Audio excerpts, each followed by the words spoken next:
o calificativo que se me ocorre ahora mesmo de canallada. Unha obra desta importancia que foi durante séculos un núcleo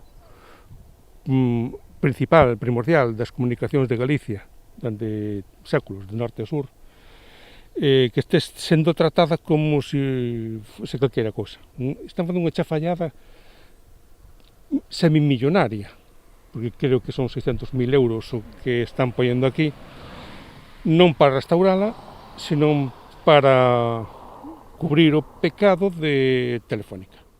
Así de rotundo se manifestou o historiador e investigador local Xoán Mariño ao ver o resultado das obras de rehabilitación de Ponte no Afonso.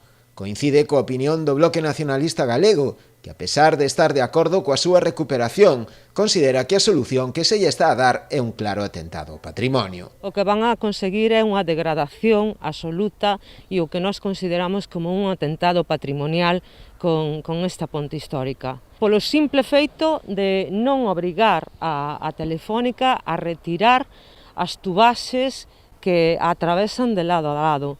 Eso vai conlevar unha lousa de formigón que xa está en riba do enlousado orixinal, unha elevación da varanda co anexo de uns postes de pedra para que podan ter a altura a varanda reglamentaria, e todo isto conlevará un cambio estético e unha degradación da ponte no Afonso en sí. Por segunda vez, o Bloque Nacionalista Galego levará ao Parlamento este asunto. A primeira foi pola solicitude de restitución do peitoril de pedra orixinario da ponte, pola que tamén agardan resposta. Nós o que pedimos en esta segunda iniciativa é, en primeiro lugar, que se pare inmediatamente e de xeito cautelar a obra, precisamente co obxectivo de buscar as alternativas posíveis para que a actuación que se faga na Ponte no Afonso sexa verdadeiramente respetuosa co patrimonio e non respetuosa cas empresas privadas que teñen cableado debaixo da ponte. Segundo, que se reconsidere de novo,